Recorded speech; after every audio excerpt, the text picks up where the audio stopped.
Hello, everyone. Good afternoon. Today is March the 18th. We just celebrated, what was that, St. Patrick's Day over the weekend. But you're tuning in to another season of, with yours truly, Honorable Valencia Stovall, on Issues and Answers on WCEG Network, on WCEG We are the worldwide community empowerment group where we speak life into the community. You can subscribe free to our YouTube channel, WCEG Network, or you can go to our Apple Store and you can find us on Apple Store, on YouTube channel as well. And we have 12 podcast distribution platforms that you can also join us on. And of course, I must give this disclaimer. The topics and opinions are those of show hosts and guests and not of WCEG Network. And we thank you for your continued support. And make sure you tell a friend. So we should definitely always, before we get started, we always take a moment of silence for those who are no longer here with us, and also for those who may not be able to enjoy quality of life due to sickness or other things that may have happened to them. And we always still keep my friend Chief Emmanuel Adeyemo lifted up in prayer. He's still in the hospital, but we know God is in control. All right, so last episode, we talked about this big issue about Medicaid waivers, not Medicaid waiver, Medicaid coverage. We were able to interview Bishop Norman Harper, the pastor of Kelly Lake Cathedral's Church of God in Christ. We had Elder Kaiser, who was on, and Bishop Harper is also South Central Georgia and Southeast Regional Bishop. So I wanted to make sure that I got that correct. But we did have Elder Kaiser on with us, Pastor Alan Cater of Walking Up by Faith Ministries, and the member of the Political Action for South Central Georgia jurisdiction. We had Mother Joanne Davis, one of the volunteers as well. And, we talked about the issue of over 500 Georgians lost Medicaid coverage, with majority being children, senior adults, and the disabled. So there's definitely a 911 emergency for Medicaid recipients who, at no fault of their own, have been removed from the Medicaid system and deemed ineligible. So on March the 2nd, we held our first event, Souls to Medicaid 911, over in Forest Park. And we have our second event that's going to be this Saturday, March the 23rd, from 11 a.m. to 1 p.m. at Kelly Lake Church of God in Christ in Decatur. So if you are not sure whether you still have Medicaid coverage or someone you know, definitely come out on this Saturday out to Kelly Lake. We will have DFACS workers on site to be able to check your status. And also the Health and Human Service Department will be there to answer questions that you may have. And we appreciate Georgia Stand Up, one of the organizations in the community that does a lot with bringing awareness to our communities. And a big thanks to Evangelist Mary Ward Cater, who's the president of the Political Action Committee, for bringing the urgency of this ongoing issue to my attention, and we took action. And the deadline to renew is May the 31st. So make sure you all are paying close attention to that, because May is right around the corner. So my guest today is no stranger to the word resilience, the word resilience. In a society when the odds are stacked against our young Black males on becoming self-reliant, independent, and self-employed, that is the route of Rashod Atlanta Santana. I hope I got the Santana part right. Stanley, who actually happens to also be my cousin. And if you all remember, I interviewed his mom, Renita Mitchell, last year. And this was prior to Rashod being released from being incarcerated. And of course, she talked about his clothing line and oversaw in her process of overseeing the day-to-day operations while he was away. But guess what, y'all? Now he's out and moving full force ahead with this clothing line. So we want to welcome Rashod, aka most call him Shad, to Issues and Answers on WCEG Talk Radio. It's so exciting to have you as my guest. And for those who hadn't seen the video that went viral on a prisoner who designed and modeled prison uniforms created using dental floss and a paperclip. Wow, that got me when I first heard it. Rashod made national news and was talked about on the Wendy Williams show. Now you talk about creatively using what you got in your hands and being unafraid. So Rashod, tell the audience, how did you come up with the idea for the Trenches Global clothing line? Actually, it was just, I started when I was 19, right? Really just getting out of high school. So it just came from just thinking like how I ain't really see nobody in the space who really looked like me making clothes. So that's really what my thinking just came from. Like, let me sell some clothes.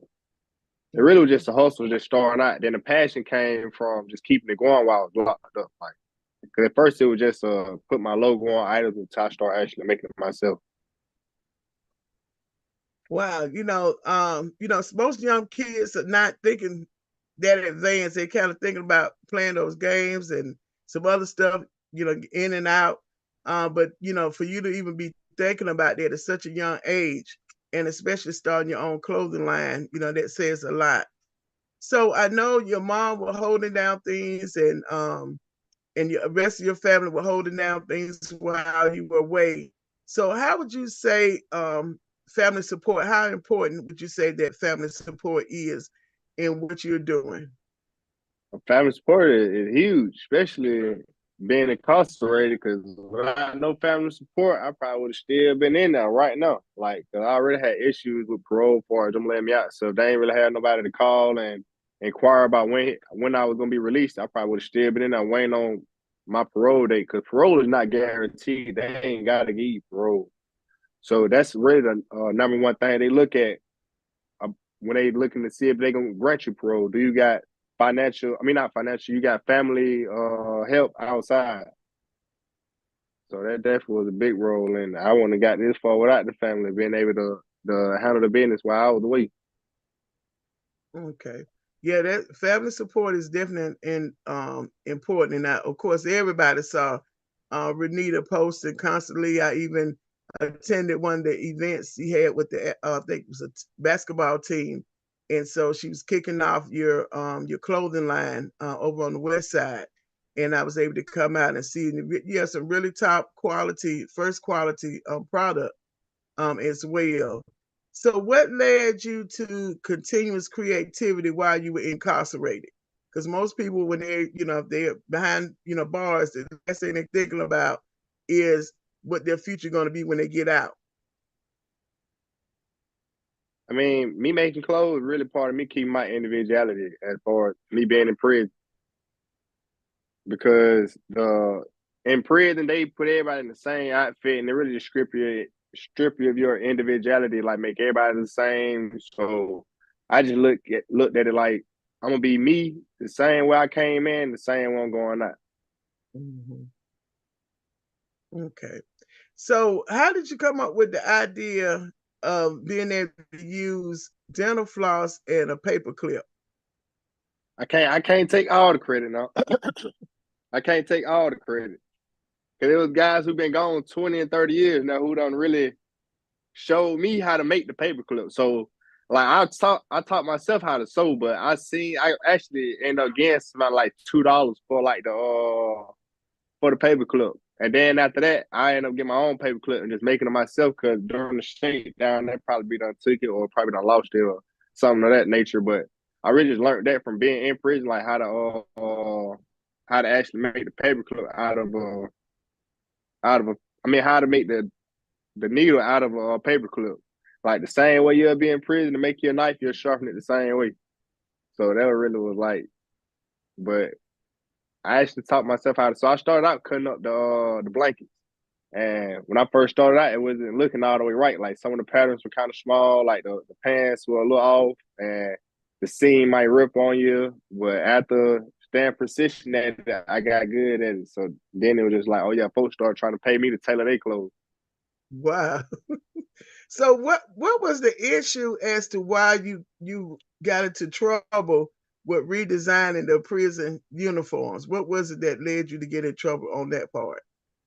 Because it was going viral on social media, and like we're not really supposed to have phones. Well, it ain't no really like we not supposed to have phones in prison, but I was fortunate to be able to get my hands on every prison I went to. So it was just like you breaking the rules. You ain't supposed to have no phone in here. How you get a phone in here? How are they even seeing you on the street right now? How are you even able to record this right now? So it really wasn't even about me making the clothes. Because had y'all never seen it, it probably wouldn't have been the issue. Because folks down the road right now still wearing altered clothing, and it's just a problem when the outside world see it.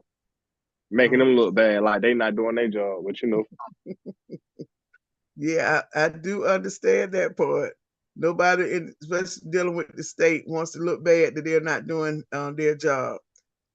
So, you were featured on the Wendy Williams show and some other news outlets for designing these clothes. So, what would you say? What was your reaction when you found out that you had went, nationwide, or probably internationally, probably as well?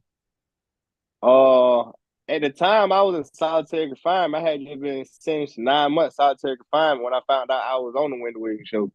So at this point, I had just got behind the door, so I wasn't even able to get in contact with my family. So it just the news traveled fast that I was at the prison, and then a lot of folks already know me like from count to count.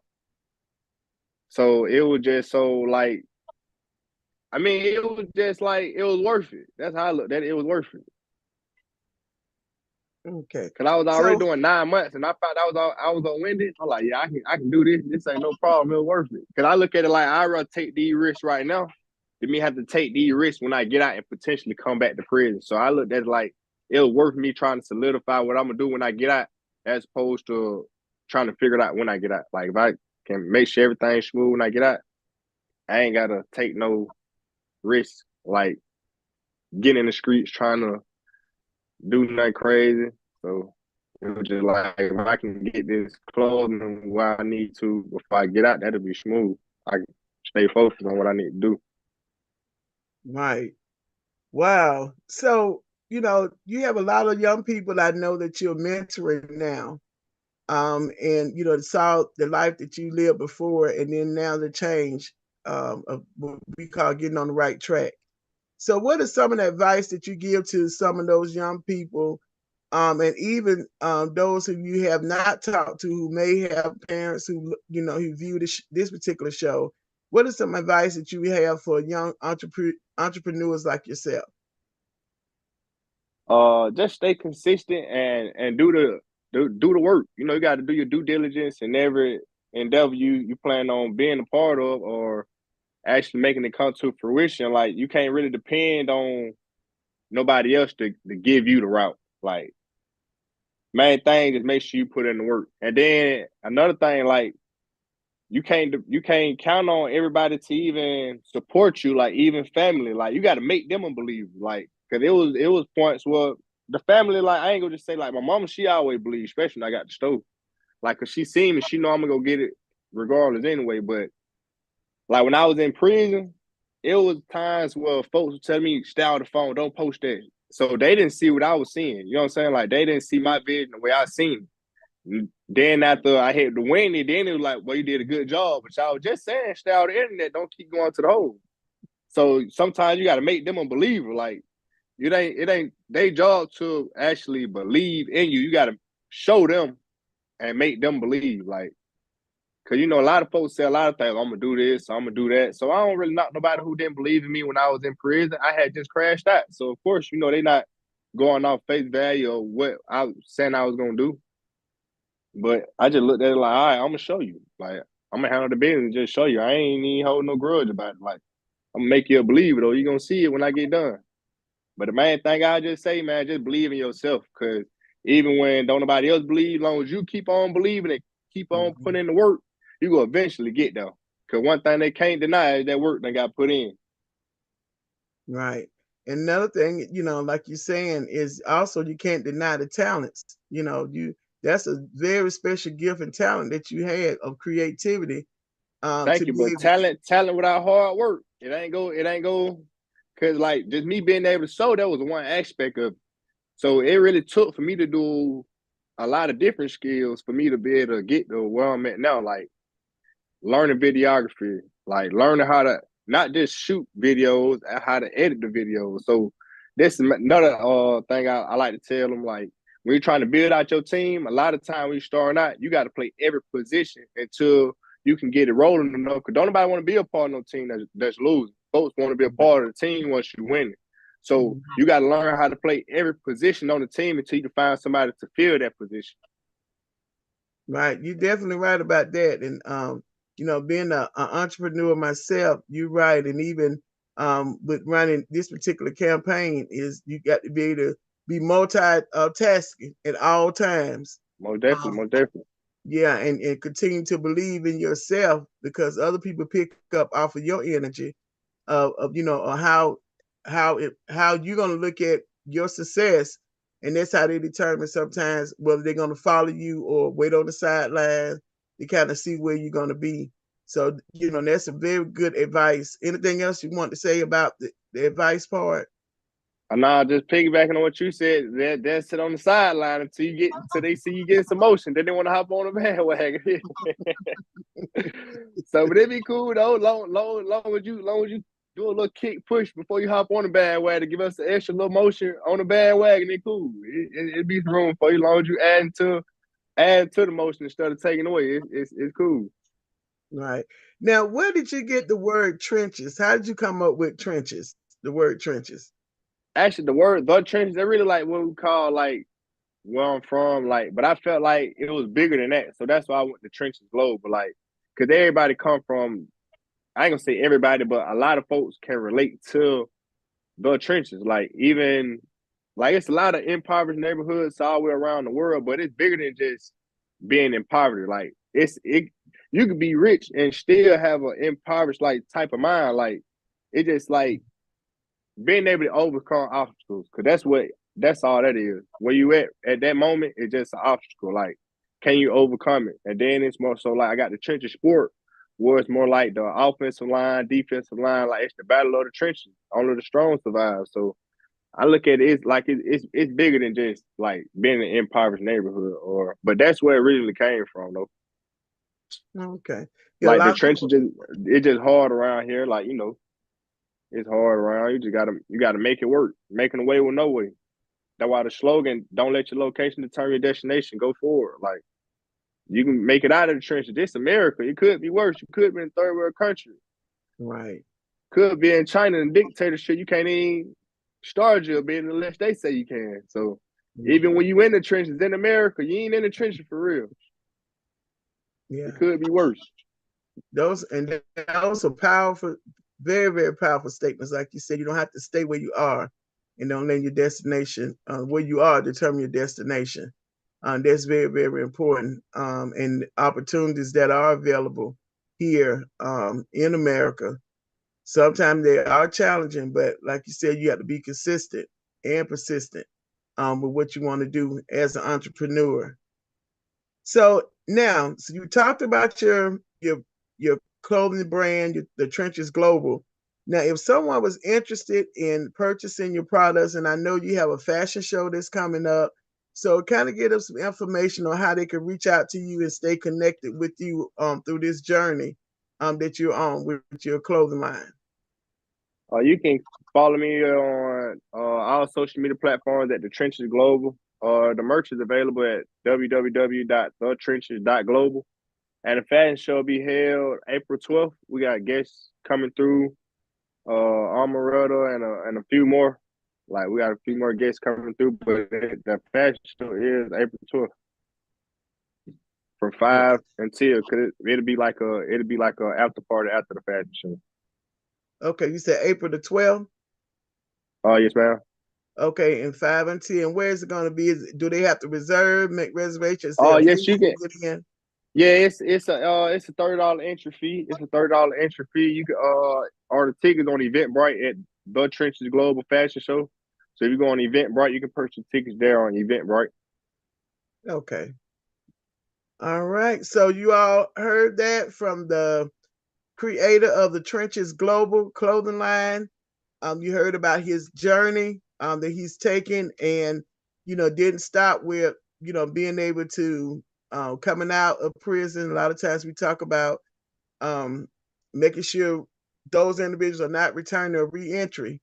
And so Rashod is taking upon himself to make sure that he doesn't have any issues with being out and having to wait on um, the government to, so to speak, to help him to be able to identify what's going to be best for him for survival and to be able to take care of himself and the future family or current family that he has.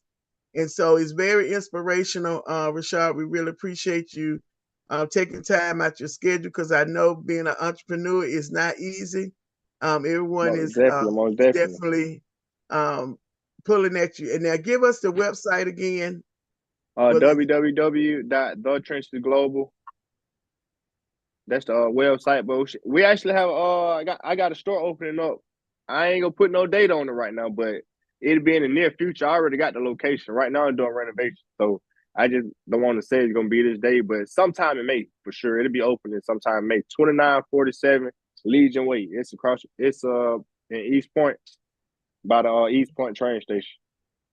Oh, okay. Now, when you www.thetrenches, is it .global or Yes, ma'am, it's .global. okay? So that's www.thetrenches.global.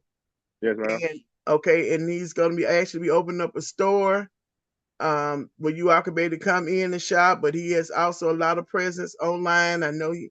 What's your Instagram handle? At The Trenches Global. Okay, and I know he's on. I think I saw you on Twitter as well, but I know I've seen a lot on Instagram. So you all, make sure you support Rashod and what he's doing. And we can't thank you enough for being a role model because sometimes, it ends up being on the negative side, but this is definitely positive. And I definitely want to give a special shout out to mom for hanging in there. And I mean, really, really hanging in there and pushing to make sure. And I know she had other family support, but I, with her definitely, pushing to make sure you got out. We had plenty of, Most definitely, most definitely, most conversations. definitely. That's the MVP right there for sure. Oh yeah, most definitely. So, was there anything else that you would like to share with the audience about the trenches or any? What are some of the? I guess you could mention some of the clothing that you offer because I didn't ask that type of question. Oh, yeah, I offer like sports apparel, like the Trenches Global, really more like streetwear. Then I got the Trenches Sports, really more so like sports apparel. Then I got my high end line, Amon Rashod, which is would be debuted at the fashion show April 12th. But at the location I'm opening up, you'll be able to come in and get whatever you need made. I'm gonna be able to do custom t-shirts, like whatever you need made, I'll be able to make it. If you need like a custom dress for a prom or custom tuxedo, I'll be able to do all of that at the location I'm opening up. Okay. All right, y'all, young people. Y'all hear that prom is coming up, and you always want to look unique. You don't want to look like everybody else. Definitely stop by and reach out to Rashod.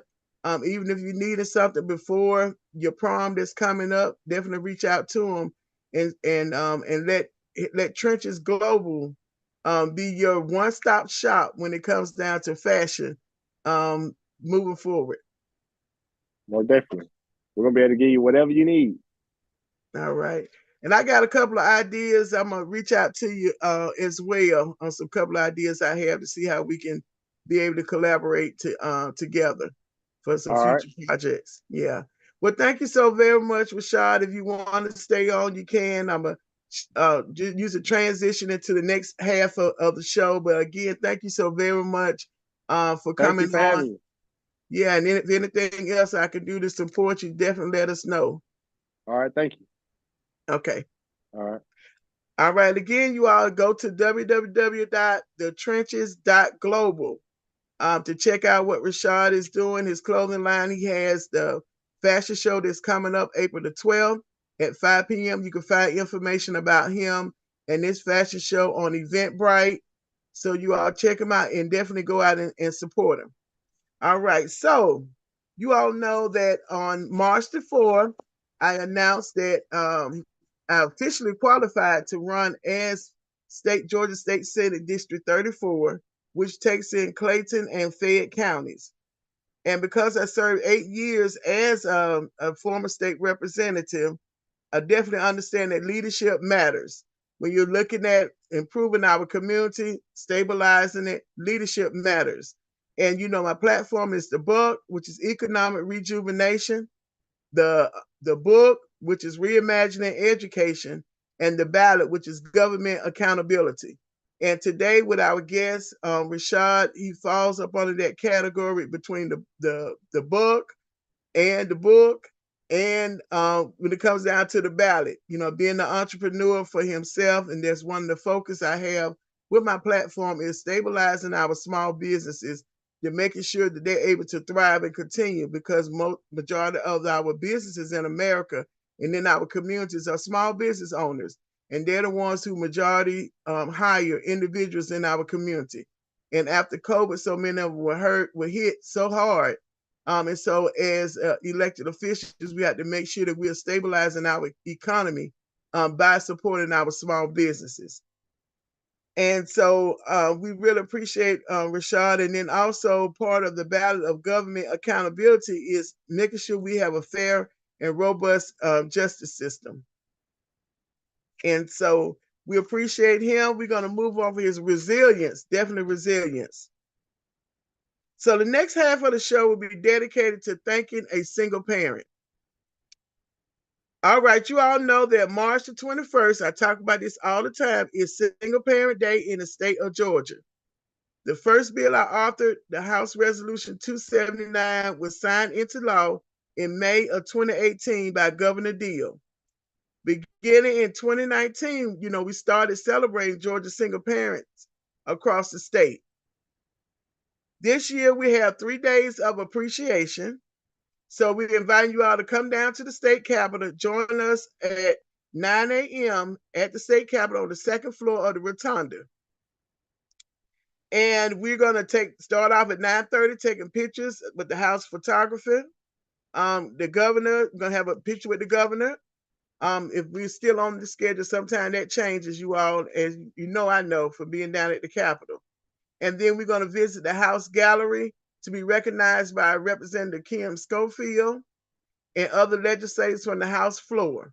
Then we will have a roundtable discussion talking about single parents and the needs and resources that are needed for our Georgia single parents. We're excited. We appreciate so much the National Leadership Group under the leadership of Beverly Brewster and our planning committee members who work diligently year-round to make sure that we have what we need as far as getting this event together. So every year in October to December, we accept nominations from individuals across the state who would like to nominate an outstanding single parent. And so this year, I'm going to give a shout out. So we're going to kick off, like I said, on Thursday, March the 21st. Then on Friday, we're going to have a family skate night at Golden Glide Skating Rink in Decatur from 7 p.m. until you get tired, but they will close at 11. So just in case you don't get tired after 11, you got to take it home. And the cost is $15 with proceeds to go towards our planning for our Georgia Single Parent Coalition. So not only did I introduce the bill dealing with Single Parents Day, but also moving forward with actually manifesting what is needed for our single parents. So we created the Georgia Single Parent Coalition that will be hosting different various workshops, in person and virtual, to help support our single parents across the state of Georgia. So this is not a Clayton County thing. This is not a Fayette County. It's 159 counties in Georgia type of support that we want to be able to give. And so we'll be honoring our single parents on Saturday, March the 23rd. We stopped the ticket sales for that for now. And at our annual Georgia Single Parent Legacy Builders and Award Recognition event. We are honoring 33 single parents, y'all, 33 male and female. So it's not just for the male, it's not just for the female.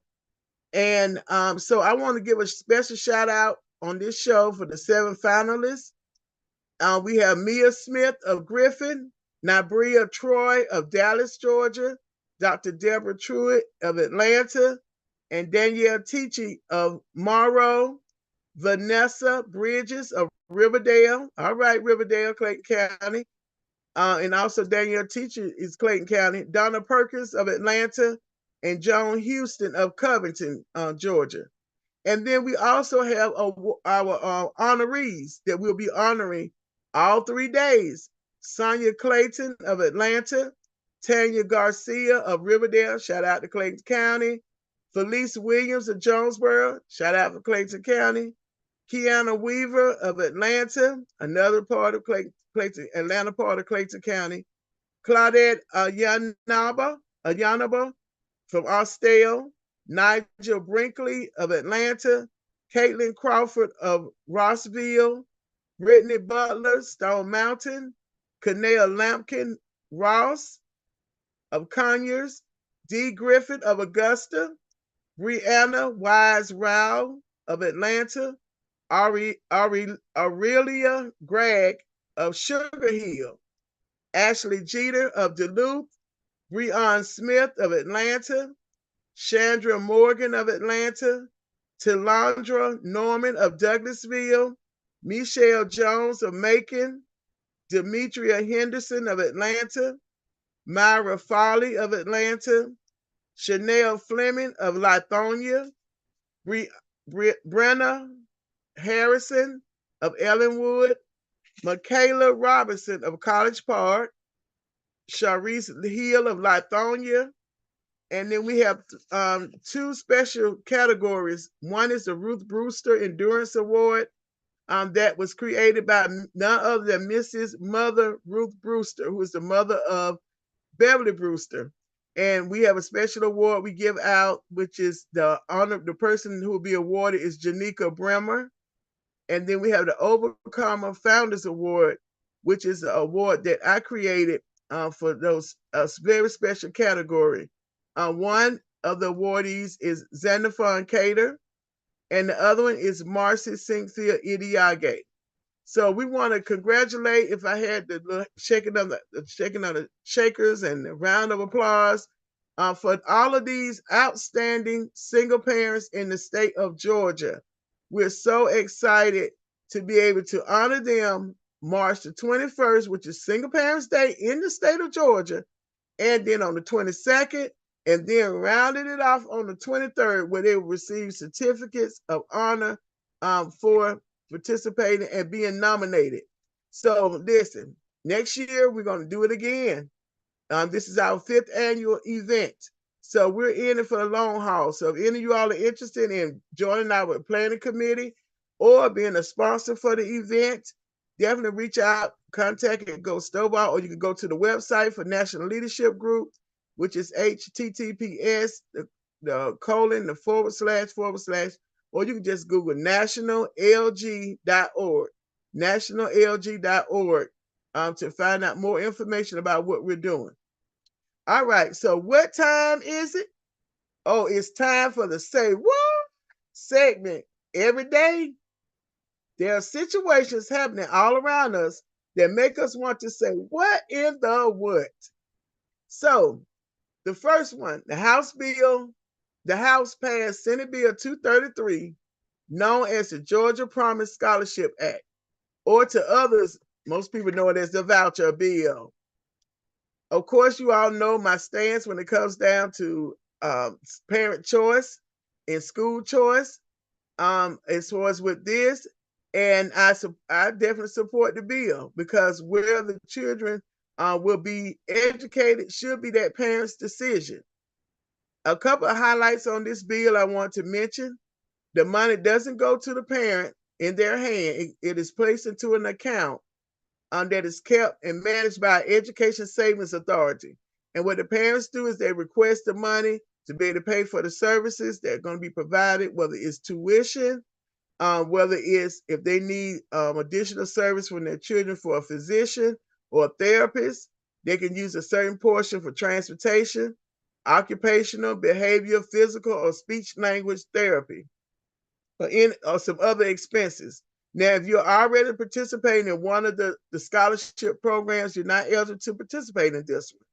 And there is a segment where it is for allowable for those who are within a certain income threshold.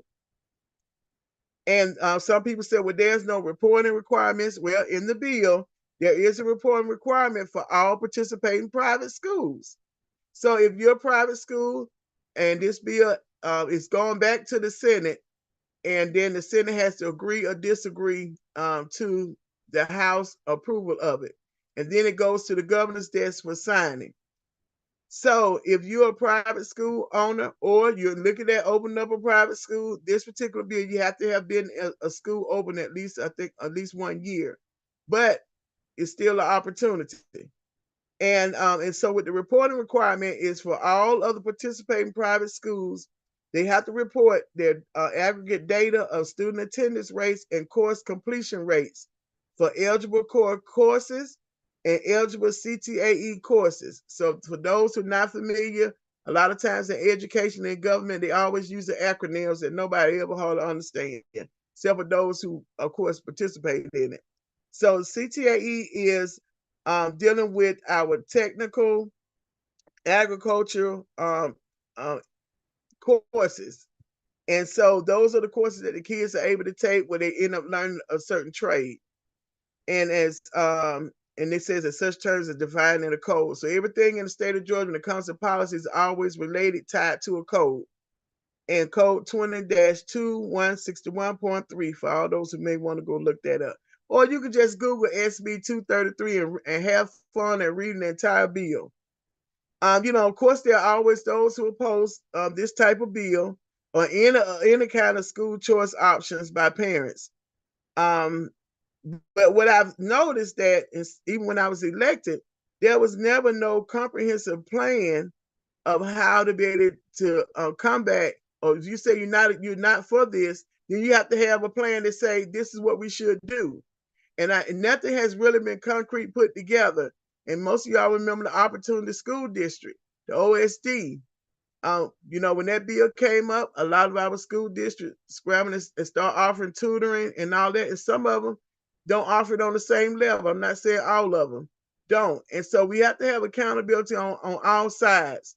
And we're being able to work together for what's going to be best for that child. So for me, at the end of the day, when that child ages out of our school district, they need to be prepared to be able to be productive citizens in our society. So whether that parent wants to start them off with a private, then switch to a traditional public school, then switch to a non-traditional public school, bring them back to a private, bring them back to the traditional, or homeschool them, it does not matter to me. Give them the resources they need because our children are in dire need of making sure that they are being able to be productive and being competitive globally, not just nationally, but globally. And education is the key. A good foundation in education is the key to that. So that was that. Say what? So a few more things I want to mention about this. So did you all know that federal Pell Grant money, so for those of you all who have gone to college and know somebody to go to college, usually we can't afford the whole entire amount for college. And so we often apply for the FAFSA or the federal Pell Grant money. Well, that is taxpayers' money. And those funds can be used for tuition and covering the cost of going to college at private colleges and public colleges. So when you think about this whole argument about taking public money, taking away public money to give to private, you never hear any arguments about we don't need to let the federal Pell Grant money go to private schools, private colleges. I never heard that argument. And even when you think about HBCUs, like the ones in the AU Center, where if someone start arguing and say we don't need any of our federal taxpayer money going to those particular colleges because that's public money. It needs to go all to our public colleges for educating our kids. Yeah, now that'll be a good argument. I really would like to hear how that turns out. We're taking money away on that part. Now, when you look at pre-K and child care subsidy, so in the state of Georgia, the parents, we have a free pre-K program where your children, if they come age of 4, they're allowed to attend a pre-K across the state at no cost to the parents. And this is set up so that the children can be ready for kindergarten ready. And then there are also child care subsidy money that is set aside, taken out of the state budget for those who are in a lower income bracket that can't afford the full cost of their child going to that particular early learning center. But guess what? That's taxpayer funds as well. And it's used to pay for schools at private daycares and early learning centers. So you never hear that argument about, hey, that's taking federal out our state tax dollars and going to private schools. Hey, that's the same situation. So, so these funds that are being debated, most of the time, most people don't know these are state funds. It has nothing to do with the local tax funds that are paid by taxpayers that go directly to our public school system. And it's an average of about 58 to 60% of that money that you pay every year for your property taxes. 60% of majority goes to our traditional public school system. Say what? Yeah, so you're not talking about that local money when they talking about state funds being reallocated to somewhere else. So, in conclusion, let's come together to develop a real plan for the future of education and economic growth in this state, because education is tied to economics and economics is tied to education. So definitely visit my website at GoStovall.com. You can see my other platform areas that I'm running on, and I'm proven past leadership skills that I have and things we were able to get accomplished in Clayton County. And now with us picking up Fayette, we'll be able to extend out into the Fayette community to be able to make sure that we're representing all the citizens and residents of those particular counties. So say what? So now Medicaid loss of coverage. Y'all heard me talk about that earlier. I can't talk about it enough. The federal government mandated all states to verify the eligibility of everyone with Medicaid coverage after the federal pandemic era. During the federal COVID era, everyone was receiving insurance coverage.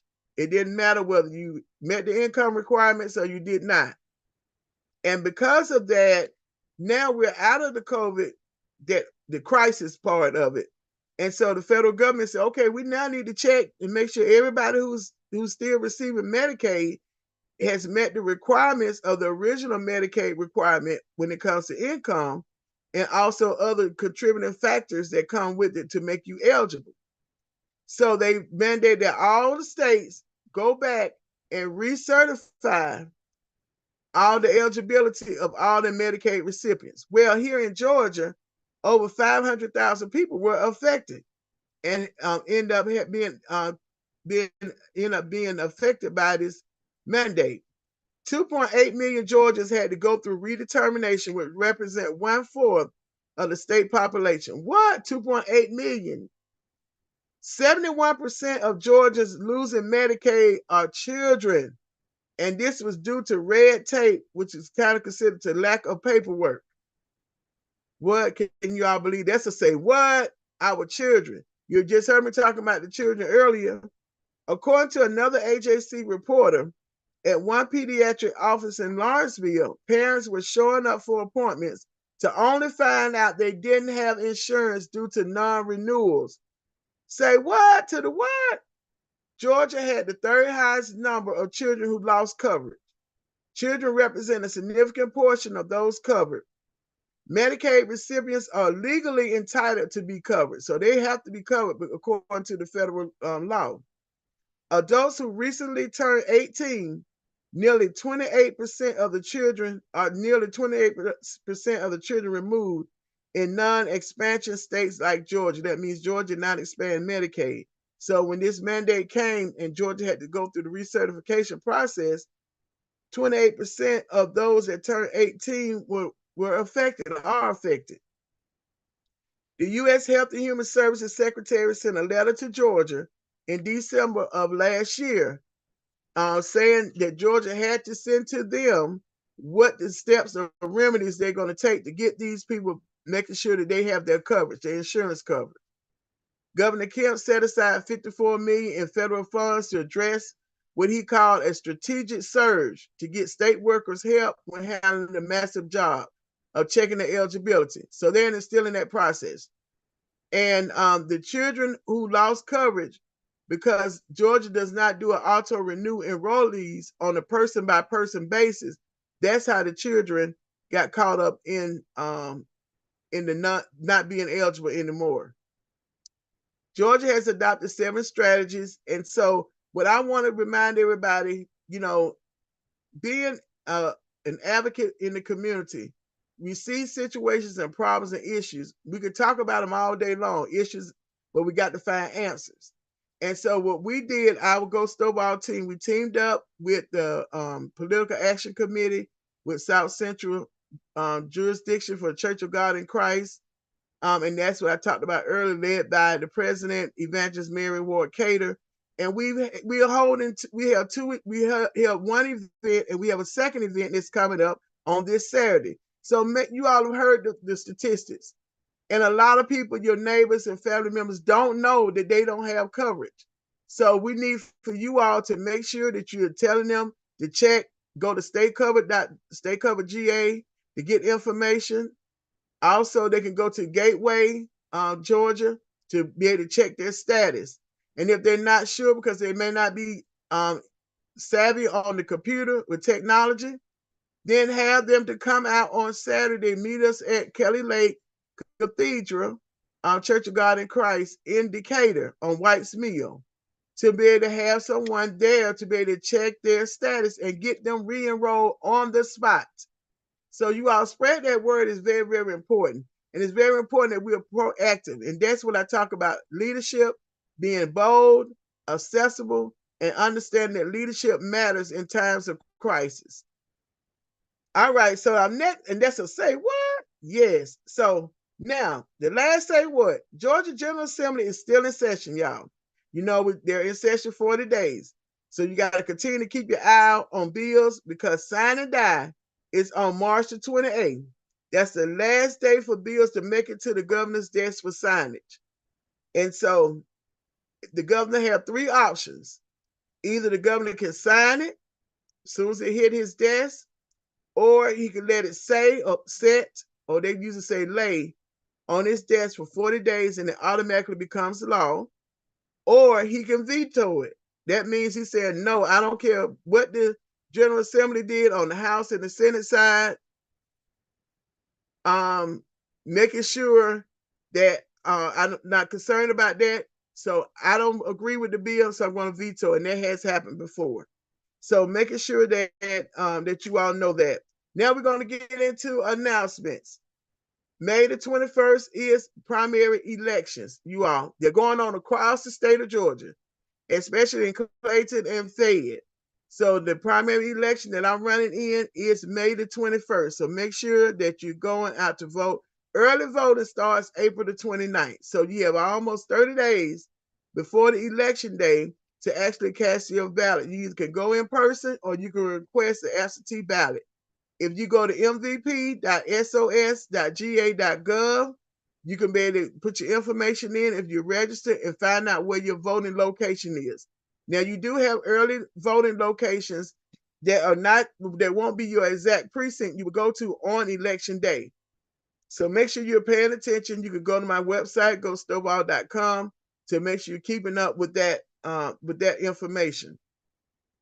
Now, every show, of course, we encourage your support for the Georgia House Bill. It was House Bill 89 to create a reparations commission to recommend appropriate policy remedies for descendants of chattel slavery in Georgia. And we encourage you to get involved by visiting reparationssunday.info. And I want to give a special shout out again to Tamara Shealy for leading these efforts. Now, y'all, baby Nova, I told y'all about baby Nova. She is 1 month old today. She has really grown and started to develop her own personality. Whew, it's been over 26 years, but over 20 years since we had a baby in the family. So, she getting a lot of love and attention. And mama, daddy, and baby are all fine. And so right now, of course, we're going through this phase of trying to understand what all those crying is. Hungry? Is she ready? Or we just don't know whatever. So that's what our time is being spent with Baby Nova, is figuring out what those cries are. And yes, I've joined that grandmother club, but guess what? I won't be coming. Y'all told y'all the last episode is Iya, I-Y-A. It's Iya, Iya, mother of mother. But I just keep it short and simple. But saying Iya, which is in the Yoruba language for mother, grandmother. And so we have a lot of excitement, and you're excited about watching Baby Nova grow. And as coming seeking to become a policymaker again, it's important not just for my family. Now I have a new grandbaby, but our future young people, and even our current people that are here, being able to make sure they have the services and needs to make sure that they're able to heal, to have a place where they're able to live, work, and play, and that's going to be important. Are you a leader in business, nonprofit, faith-based, government, or community in Clayton County, and you're concerned about healthy food choices and physical activities? Then join the Hand, Heart, and Soul Clayton Collaborative SNAP Ed monthly meetings. So our next meeting is going to be Wednesday, March the 27th at 1 p.m. at the Northwest Branch Library. And if you're interested, you can send information to GYCC at handheartsoulproject.org. That's GYCC at hand, heart, and soulproject.org. And you all are welcome if you're a leader in business, nonprofit, faith-based, government, or community, and you're located in Clayton County. We have a special target area that we're working on with that project. So tomorrow, I will be interviewed on Conversations in Education by Vincent Cheeks on WCEG Talk Radio at 2 p.m., y'all. So tune back in to WCEG Talk Radio, and I'll be chatting about education and my race for state senate. So it's going to be very interesting because Vincent going to give me some hard questions, and I got to be ready to be able to answer those questions. Now, we have some more interviews coming up with other WCEG hosts and some other platforms as well, so that you can be able to hear. And I encourage you all to share this video and share the information about the campaign as well. I definitely need your prayers and your support. Visit this website, GoStovall.com, to be able to give your support. You can sign up to volunteer. You can join our email list. If you want to host a meet and greet for me to meet your family and friends and talk about the platform, if you live in Clayton and Fayette, then definitely let us know. Reach out. And any donation or any amount is always welcome. Well, of course, time has caught us. All good things must come to an end, just temporarily anyway. We will be back on Monday, April the 1st, with new topics and exciting guests. Of course, the goals of issues and answers with Honorable Stovall is to educate you on those things that you might not think about unless you're in a situation to be concerned. Now, what other announcement I missed, and I have my notes here, and I'm glad I looked at my notes. I'm hosting an All Educators Meet and Greet, and it's going to be Thursday, March the 28th at 5 to 7 p.m. All educators, that means if you're early learning, if you're K through 12, or you on the collegiate level, and you want to talk about policies in education, meet me on Thursday, March the 28th from 5 to 7 at Travelers Rest Missionary Baptist Church in the Fellowship Hall at 2112 Rex Road, Morrow. And we're going to chat about the book and future of education in Georgia. Y'all know the book is part of my platform, Book and the Ballot. So we're going to talk about the book and a little bit about the book because, like I told you, it's all interchangeable together along with the ballot. So make sure you join us on All Educators. If you want more information and you might have missed it, then write down the address. Go to gostovall.com to be able to access the flyer. And we hope to see you there. Pass it on. We want the educators to be there. And we want to hear from you all, and we have a good discussion. And many of y'all may not remember or know that for 3 years, I hosted in my office as a state representative, the Educate Georgia Summit. And even today, I have people that are still coming up to me, and that was the last one we had was in 2019. I'm talking about the impact that the Educate Georgia Summit had. And it was open to anybody. It was open to people in there were educators. We opened to parents, open to students, open to policymakers, we open to business owners, because we all have to have a say so in how the education and the future education is going to look here in Georgia. And with the book, it is reimagining education. So we're reimagining what does that education look like. So many things have happened and changed after COVID-19 that we cannot use the same methods that we're using then, and we cannot have the commonality to just pass the kids on. That's not working. So join me on March the 28th. Go to gostovall.com for more information. And the goal of Issues and Answers with yours truly is to educate you on those things you might not think about unless you are in a situation to be concerned. Remember, sign up, you can volunteer, make a contribution, but most importantly, we thank you for your support for us here at WCEG Talk Radio. And until the next time, which will be April the 1st, and it won't be April Fool's, y'all, but April the 1st, I'll see you all then. Thank you so much. Enjoy the rest of your evening. And remember, check us out on tomorrow at 2 p.m. on WCEG with Conversations in Education with Vincent Cheeks. All right.